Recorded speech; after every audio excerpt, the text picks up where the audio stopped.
নমস্কার বন্ধুরা, চলো আজকে তোমাদের জন্য আমি আবার একটা নতুন চাল কুমড়োর রেসিপি নিয়ে আসছি। যে চাল কুমড়োগুলোকে এমনি করে টুকরো টুকরো করে একটু নুন দিয়ে জল দিয়ে বয়েল করতে বসিয়েছি। আর এর জন্য দেখো বেসন নিয়ে নিয়েছি, আমি চাল গুঁড়ো নিয়েছি, নুন, হলুদ আর লঙ্কা গুঁড়ি। এটাকে ভালো করে আমরা একটুখানি, আমি তোমাদেরকে এটা দেওয়ার সময় দেখাই দিতে পারিনি, তো জন্য দেখিয়ে দিচ্ছি। দেখো বেসন নিয়েছিলাম, দেখো চাল গুঁড়ি আর হলুদ, নুন, লঙ্কা গুঁড়ি এই দিয়ে এটাকে আমি ভালো করে গুলে দেবো। বেশি পাতলা না আর বেশি গাঢ়ও না, মিডিয়ামভাবে গুলে দেবো। দিয়ে তারপর এবার কড়াইয়ে তেল বসিয়ে দিয়েছি। দেখো আমার এই দেখো চাল কুমড়োগুলো এইভাবে সিদ্ধ হয়ে গেছে। দেখো বন্ধুরা, তোমাদের যদি আমার এই রেসিপিটা ভালো লাগে তো লাইক করবে, কমেন্ট করবে, শেয়ার করবে। যদি এটা ফেসবুক থেকে দেখছো তো ফলো করবে, আর যদি ইউটিউব থেকে দেখছো সাবস্ক্রাইব করে দেবে, আর অনুরোধ রইল। দেখো এগুলোকে আমি এবার এক একটা করে এইভাবে নিয়ে নিয়েছি, নিয়ে আর বেসনে ভালো করে ডিপ করে দিচ্ছি। দেখো ডিপ করে, আর তেলটা যেমনি গরম হয়ে যাবে আবার এগুলোকে দিয়ে আর মিডিয়াম আগুনের মধ্যে এগুলোকে ভেজে দেবো।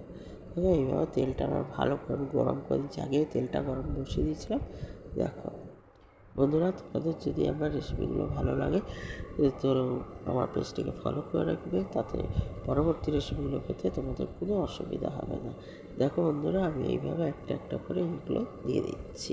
বন্ধুরা, এর আগে তোমরা কোনোদিন এইভাবে চাল কুমড়া বড়া খেয়েছো কিনা আমাকে জানিও। এটি আমার শাশুড়ি মার রেসিপি, আর খেতে খুবই টেস্টি হয়। একবার তোমরা বানিয়ে দেখো। এর মধ্যে একটুখানি নুন মিষ্টিটা তোমরা নিজের মতন দিয়ে দেবে, 2-4 দানা চিনিও দিয়ে দেবে, আর একটুখানি তেল দিয়ে দেবে। তাহলে বেসনটা গুললে পরে বেশ সুন্দর হয়, বেশ সুন্দরভাবে মাখা হয়। আর দেখো এইভাবে পুরো চাল কুমড়োর গায়ে আমরা বেসনটাকে মাখিয়ে করে দিচ্ছি। গরম গরম ডাল ভাতের সাথে খেতে অপূর্ব লাগে। একবার অবশ্যই করে দেখো বন্ধুরা।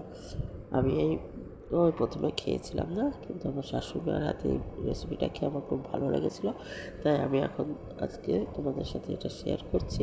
তোমরা অবশ্যই একবার বানিয়ে দেখো, ঘরে খেয়ে দেখো, ঠিক আছে? জানি না তোমরা আগে কোনোদিন এই রেসিপিটা খেয়েছো কিনা। আরও ভালো ভালো রেসিপি আমি তোমাদের জন্য নিয়ে আসবো। দেখো আমার এগুলো বেশ ভাজা হয়ে গেছে, এগুলো লাল লাল করে ভেজে ভেজে তুলে দেবো। চলো বন্ধুরা, আবার আসবো তোমাদের সাথে আরেকটা রেসিপি নিয়ে। দেখো, চলো, বাই।